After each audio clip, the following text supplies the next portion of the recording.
Welcome to the Dry Fasting Club and the beautiful world of dry fasting. I'm Yannick Wolfe, and I hope to be able to guide you on your dry fasting journey. So why even listen to me? Well, for one, I've performed dozens of extended dry fasts, with an 11-day one being my longest. I've also healed myself from a post-viral syndrome disease that some call long COVID, and I've coached a few other long haulers with a near perfect success rate.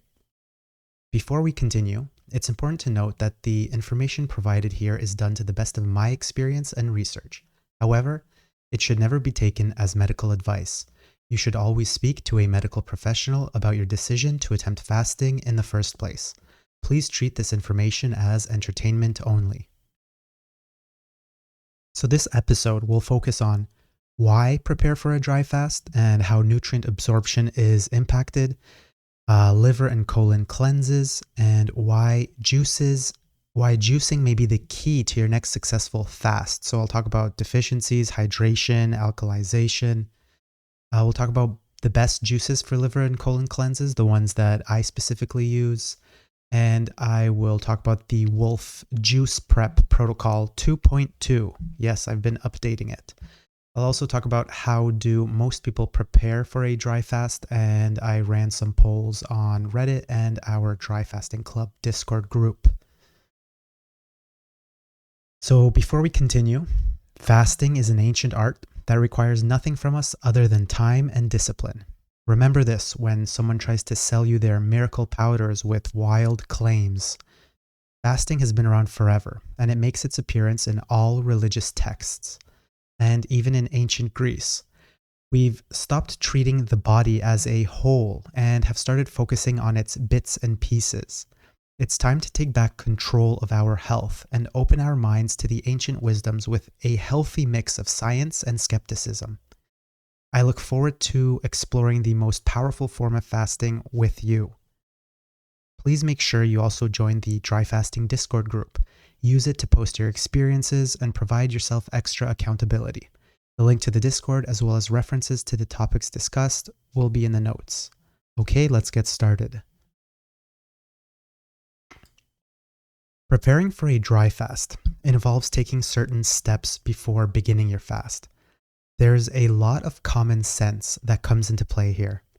1, you'll want to drink plenty of water to make sure that you are well hydrated.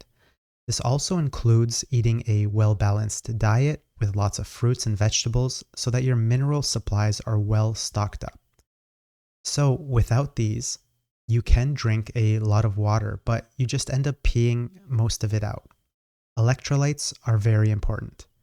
There's nothing better than natural electrolytes found in whole foods, so let's do our best to try to skip all the different supplement pills.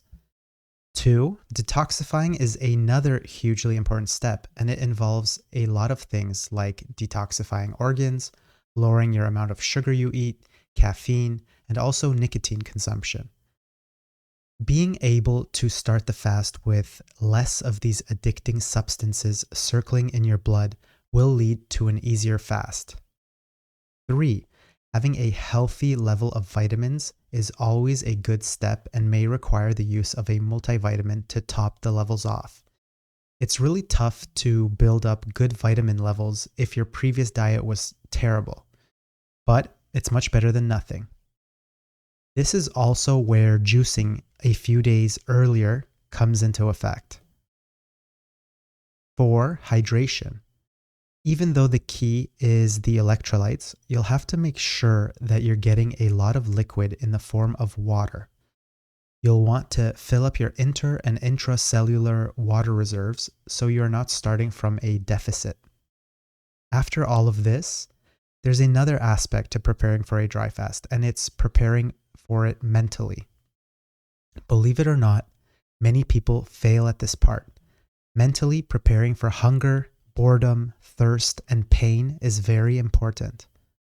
The journey will test you, and you must be ready for it. You need to make sure you set realistic goals and expectations as well, since dry fasting is a huge endeavor, and doing it incorrectly can be dangerous. You will want to be able to monitor your heart rate and feelings of weakness. If your heart rate exceeds 120 beats per minute while resting, or you can't seem to get from point A to point B, you have gone too far and need to break the fast gently with 1 cup of high quality water, drinking a few sips every 5 minutes. So, why prepare for a dry fast? Imagine you've decided to start a dry fast. You stop eating and drinking, and you're now on the 3rd day of the fast. For some odd reason, you don't feel right. You're experiencing weakness, irritability, unpleasant sensations, and maybe even pain in some parts of your body. You may chalk it all up to toxins being released from your cells and the ever-increasing metabolic acidosis. What you may not be aware of is that your intestines and colon are impacted and are causing a lot of excess symptoms. Cleaning your intestines and colon is one of the most important things you can do to prepare for a dry fast. I say this because even though cleaning them is crucial to feeling healthier overall, dry fasting is an activity that truly puts a halt to digestion quickly and aggressively. Even when you water fast, which is the second most powerful form of fasting, you still hydrate your body, and in return, your intestines and colon as well. This is why things like the Phoenix Protocol, which encourages enemas during the fast, are frowned on by a lot of dry fasting experts, including Filanov. With dry fasting, it is a complete stop. That's also one of the reasons the healing in autophagy is several times stronger. Because it's so strong in healing, it also means that the preparation should be considered more important than on any other fast. Another thing is absorption. Nutrient absorption is affected by having feces and sludge deposits on your intestinal walls. This may not seem like a big issue during your dry fast, but it is a key issue when you are trying to hydrate and fill up your nutrient stores before a fast, and it becomes a critical issue when you are refeeding and wanting your body to work at maximum capacity for absorption. So on the topic of intestinal wall deposits, pathogens can live off of your fecal matter. It's pretty gross, but you can find fungus like Candida and Mycoplasma, bacteria like E. coli, viruses like noro and rotavirus, and much more. Why leave them potential food and hiding places when you want them to die off during your dry fast? By cleaning your bowels, you will speed up this die-off, and if you are doing dry fasts that are shorter than 7 days, then you will not be getting to full pathogen clearing levels. When you hit those high numbers, your body gets to a level where those pathogens finally die from dehydration. There's a reason the extremely long dry fasts are needed for a lot of very advanced chronic illnesses. You need to kill off the pathogens that may be hiding in your bowels and your mucus. So it becomes quite obvious why you'd want to clean up the intestines for both situations, short dry fasts and especially long ones. Not having a clean intestinal tract can also lead to extra hunger during the fast. It's true that the first few days are usually the hardest when it comes to hunger because your body has only just stopped eating and the glycogen stores are still being used up. But with a clean intestinal tract, you can limit that hunger and then eliminate it around day 4. On day 4 or 5, you get to a state where the sight and smell of food does not disturb you at all. You are immune to it. You can watch others eat and not even be hungry. But if you have a contaminated intestinal tract, the appetite can become a bit of an issue. Think of it like the parasites or pathogens screaming in anger. Obviously, looking and thinking about water and juices may still irritate you. It is a dry fast. But it is much less of an issue if you have prepared your body well before the fast. Just so you are aware, once you start hitting those high numbers, you do eventually start dreaming and thinking about water. Okay, moving to liver and colon cleanses. In this episode, I skip discussing enemas in detail because they are not part of my dry fasting preparation. And from experience coaching and consulting others, most people are extremely put off by the idea of performing an enema, even though enemas do help make the dry fast more bearable. Knowing this, my preparation focuses on cleanses that require you to ingest rather than inject juices and supplements. The cleanses focus on natural and supplementation style laxatives, detoxification, and hydration. So, colon cleanses are important for a variety of reasons. They can help to flush out toxins and waste that has built up in the large intestine. Think of it like clogs in a drain. Water still goes through, but it's not as fast as it could be. Cleaning the gunk out can lead to improved digestion and regularity. Cleanses can also help to reduce symptoms of certain digestive disorders like IBS, irritable bowel syndrome, and can help to reduce inflammation in the gut, which can lead to overall better health. Additionally, colon cleanses can help to enhance the absorption of essential nutrients. With all that junk cleared out, your intestine and colon walls are able to better absorb what they need, which helps with energy levels and everything else. Now with the liver. The liver is your main detoxification organ. If you've never taken care of your liver or never done liver cleanses, then chances are you have a tired, toxic liver. Some things that slowly chip away at your liver and cause damage and toxicity are things like drinking too much alcohol, having lots of tattoos. Yes, I only learned this crazy fact recently. Having too much fat, eating too much sugar, eating too much processed food, breathing polluted air, and not getting enough sleep. Basically, our liver is constantly under attack, and it would seem irresponsible to not take care of it with some good old liver flushes. During a dry fast, your body is detoxing to its maximum ability. So it's pretty apparent that you need to really dial in your liver capabilities if you want things to go smoothly. Think of your liver as a type of funnel that can handle a certain amount of toxins at one time. If you're fasting and in turn cleaning out large amounts of toxins, it's like pouring in multiple bottles of liquid into that one funnel. It will overflow. Being able to remove even one bottle of toxins from the equation can be the difference between a failed or successful fast. There's a reason a lot of fasting experts make a big stink about doing liver cleanses before undertaking extended fasts. It is very important. It makes the fast easier, it makes the fast more efficient, and it puts you at less of a risk of complications. So, why juicing may be the key to your next successful fast. Not only do you need to hydrate before a dry fast, you also need to think about emptying your bowels of solid waste. This is important so that the solids don't get stuck in your bowels when your digestive system goes into hibernation.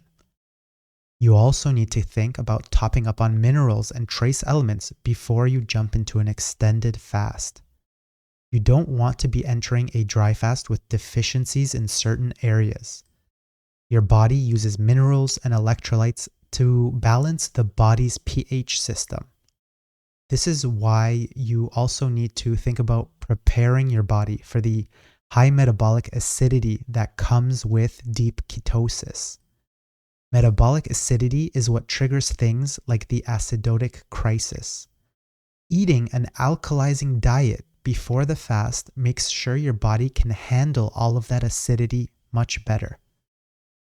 Eating an alkalizing diet after the fast also helps in rebuilding the body. So what makes a diet alkalizing? Well, there are many different viewpoints on this topic. Some people swear by baking soda and other supplements. Some people swear by citrus fruit. Some by apple cider vinegar.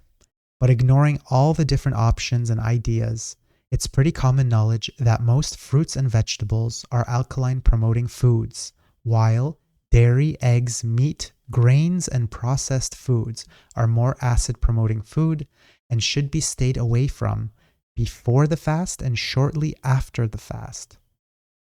Eating carnivore diets too quickly afterwards is not recommended, even though some carnivore fanatics swear by it. It doesn't matter if you are anti-carb or not. The easiest macros to digest go in the following order. And the order is carbohydrates, followed by protein, followed by fats.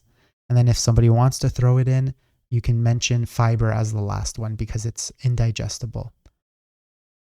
It just makes sense that on your journey of waking up the body, you'll want to give your digestive system all the help it can get. And it starts by not overworking it with heavy protein and fats after a long fast, because those stay in the gut for much longer. Let's talk about nutrient deficiencies.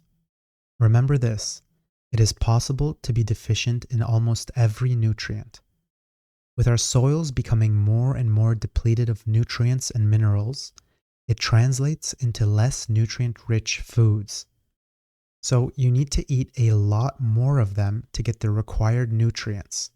But at the same time, these fruits and vegetables are also bred to have higher sugar content. So this means that you will also be ingesting larger amounts of sugar than our ancestors did. We also eat toxic foods that fill our bodies with toxins that make absorption harder. This also doesn't help with nutrient deficiency. No matter what you do to combat these unfortunate problems, it is important to be aware that there are 7 super deficiencies that most of the world population is affected by. These are iron, calcium, vitamin A, B12, and vitamin D, iodine, and magnesium. So do juices target these? Fruits and vegetables target most minerals and vitamins, but some, like B12, iron, and vitamin D, call for things like dairy, meat, and eggs. If you're deficient in these, you'll want to really look into adding milk kefir into your prep.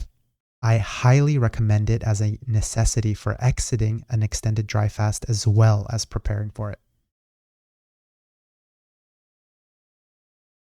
So I'll have a list here of 3 specific juices that I use. I do believe that variety is key, but these 3 are the staple juices that I will use for a prep. Let's go through these 3 juices. So the first one is a sort of basic carrot juice. 4 carrots, 1 inch of ginger, 1 lemon peeled, optional honey. And once the juice is ready, dilute it with high quality water for a 1-to-1 ratio. So carrot juice is extremely sweet nowadays with the carrots that have been bred over the years to increase their natural sugar content. Soil is also depleted, like I mentioned earlier, but no matter what, carrots will always be a good source of a lot of vitamins and minerals, and along with lemon and ginger, produce an amazing cleansing effect. Lemon has always been a staple for liver and colon cleanses, as the citric acid really helps with a laxative effect, is antimicrobial, and helps decalcify organs. Citric acid kills bacteria, mold, and mildew. Citric acid also helps with energy metabolism, the absorption of minerals, and the prevention and treatment of kidney stones. Now, as for ginger, it contains a compound called gingerol, and it benefits gastrointestinal motility, which means it helps speed everything up. Ginger is another one of nature's healthy laxatives. Let's not forget that ginger has anti-inflammatory, antioxidant, anti-tumor, and anti-ulcer effects. If you can handle the taste, you should add ginger to all your juices. Lemon, I'd also say the same thing. Second juice is the ABC one, apple, beetroot, celery juice. You can throw in a pear into it as well. That's what I do. So it's 1 to 2 apples, 1 pear, optional, 1 beet, 5 celery stalks. Once the juice is ready, once again, dilute it with high quality water for a 1-to-1 ratio. So beetroot and celery are my favorite vegetables for their liver cleansing ability. and a multitude of vitamins, minerals, and trace elements. I believe these two are critical in your juicing regimen. Beetroots and celery have long been used to treat a variety of digestive disorders. I'm sure you've heard of drinking celery juice as a morning health drink. It works. Both these vegetables also help with the liver, bile, and gallbladder. Apples and pears add a sweet tang to this drink that makes it much easier to drink for those that truly hate juicing vegetables. Apples, pears, and all fruit have a surprising amount of vitamins and minerals, and different ones have different concentrations and types. Take pears, for example. Did you know they taste sweeter than apples but actually have less sugar? This is because they are less acidic and easier to digest. That's why they're so common in baby food. Pears also have vitamin A, C, folic acid. They also contain minerals like calcium, iron, iodine, potassium, copper, magnesium, manganese, sodium, phosphorus, selenium, and zinc. They also have a purging effect and stimulate the metabolism, particularly the liver. Crazy, right? We really take fruits for granted when it comes to our health, and we are so quick to dismiss them. Some will argue that meat has most of what you need, but that is beyond this episode's scope as well. However, I will remind you that meat is harder on your digestive system and is acid forming, so it does not have a good place in pre and post extended fasting preparation.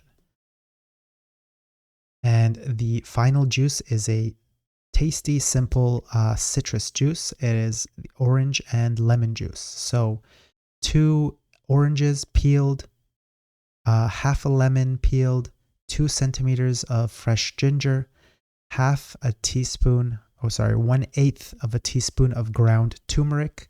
It's optional, and optional honey for taste. Once the juice is ready, dilute it with high quality water in a 1-to-1 ratio. So lemon juice, once again, is a key component of liver cleanses. In this juice, we also include honey and turmeric.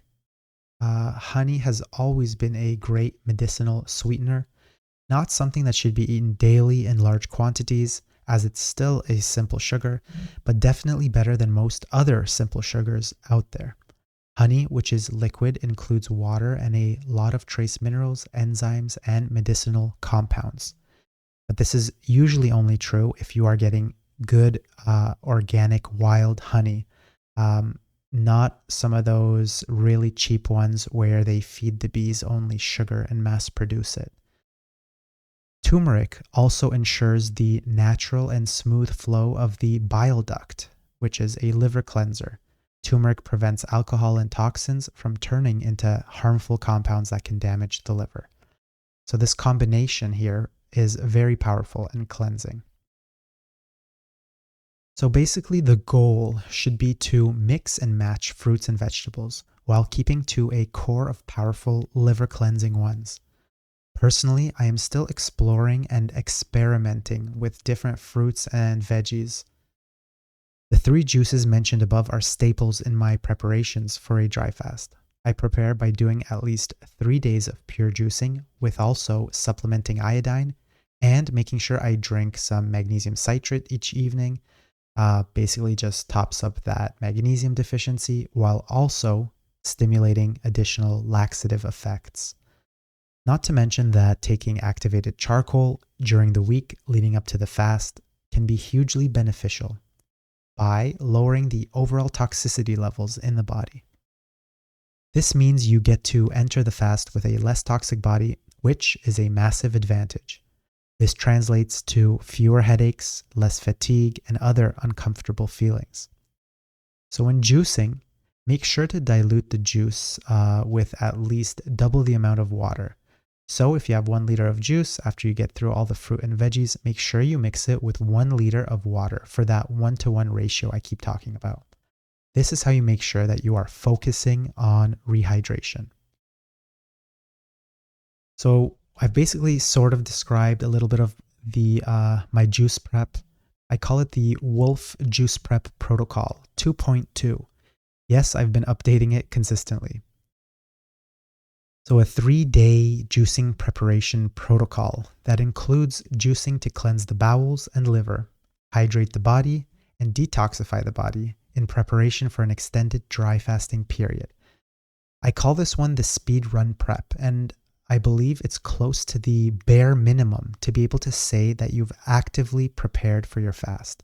But even doing just 2 days or even just 1 day is better than jumping into an extended dry fast without any preparations. So the Wolfe Juice Prep Protocol, which as of this writing is at version 2.2, includes juicing as the main component. The juice is diluted at a 1-to-1 ratio, meaning that you double it up with water each time. It may not be as sweet or delicious when diluted, but it's important to overhydrate during the prep and not to add additional sugar. The milk kefir is added for variation, so you get a little bit of fat and protein while getting to drink something different than just juice. This fat and protein is so well digested by the probiotics, it's the ultimate gentle food for your digestive system while packing a massive nutrient punch. The fat content allows for a better absorption of the multivitamin as well. I recommend a whole foods multivitamin. I use a brand called Mega Foods, but you should be able to find something you like. You also want to interweave some activated charcoal and magnesium citrate into this protocol. The activated charcoal helps detoxify the blood a little bit before the fast, kind of like helping you start with a cleaner engine. And the magnesium citrate is both a laxative and a magnesium top-up. I prefer this to potassium citrate because I believe magnesium is more needed and is one of the top worldwide mineral deficiencies. If you balance your magnesium, your potassium levels usually automatically balance themselves. The citrate gives it the laxative effect, so it makes sure you really get those bowels clean at the same time. Remember that it will relax your body, so you may get more tired. That's why I take it later at night. But you should not take it right before bed because you will most likely need to run to the washroom. I also add iodine into the juices at around 9 a.m. and 9 p.m. So those are the first juice of the day and the last juice of the day. Iodine can stain your teeth, so adding the 4 drops into the juice makes it so diluted you have nothing to worry about. Iodine is also one of the biggest deficiencies in the world, and unless you have hyperthyroidism, I believe everyone can benefit from this. Okay, feel free to copy and print the Wolfe Juice Prep Protocol found below as I read this. If you're listening to this and the article is not up on dryfastingclub.com, then you're way too early and give me a day or two to get it transcribed and uploaded. Okay, and we'll finish up on this here. How do most people prepare for a dry fast? So after running a poll on both the Reddit Dry Fasting group and the Dry Fasting Club Discord group, it came as a big surprise that way more than half of everyone who attempts to dry fast does so with no preparation. As I thought about this a little bit more, I came to the realization that I also started on my fasting journey just by jumping into the fasts. In fact, I went so far as to have huge cheat meals before jumping into them because, hunger is scary and I had to top up. What does this tell us? First off, it shows that there are not enough people following proper procedures when it comes to dry fasting. This probably means that there are even fewer people following proper procedures when it comes to water fasting, since that's the first stepping stone. This kind of blows my mind and at the same time signifies that we really are the few, bold enough to attempt something like food deprivation and obviously water deprivation. This is uncharted territory, not in the sense of exploring something unexplored, but rather uncovering something lost to the ages. Let's not forget that fasting is mentioned in all religious texts dating back thousands of years. There is a reason one of the most distinguished doctors of ancient times, Hippocrates, said, and I quote, "Everyone has a doctor in him or her. We just have to help it in its work. The natural healing force within each one of us is the greatest force in getting well. Our food should be our medicine. Our medicine should be our food. But to eat when you are sick is to feed the sickness." We as humans are very flawed when it comes to learning from our predecessors. For some reason, we seem to be destined to repeat mistakes that have been made by parents, grandparents, and historical figures alike. But we know that this is not right. If we sit down and truly think about it, we know that age-old wisdom exists for a reason. That common knowledge is one of humanity's greatest weapons. So many old traditions have been proven effective by science. Would humans have been writing about fasting since ancient times if there wasn't something remarkable about it? There's a reason the most educated philosophers and doctors of the past talk about fasting. There's a reason that ancient religious texts all talk about fasting. So, how does this relate to the polls indicating that most people don't even prep for a dry fast properly? It means that there's not enough consistent information out there telling people to prepare for it. It means that people want a fast solution without all the work. And it means that fasting is so powerful that even doing it without any prep is almost always better than not doing it at all. What we have right now is the privilege of being able to research and learn all about it. And we should use everything we have at our disposal to, 1, prepare our bodies for the fast, and 2, to do everything we can to exit the fast properly. Well, we're near the end of the episode. As always, references are in the show notes. If I've convinced you to try a day or two of dry fasting, maybe I've saved you some money on groceries. If you would like to support this podcast and my work at exploring dry fasting topics, you can donate and buy me a coffee. Leaving a 5-star like or comment goes a long way. If you'd like to give me any ideas on how to improve the show or any comments in particular, if you'd like some help, I'd love to hear from you. Feel free to send me an email at yannick@dryfastingclub.com. That's it for this episode. I hope you enjoyed it. Thanks for listening, and make sure you join our Discord group. Good luck on your dry fasting journey.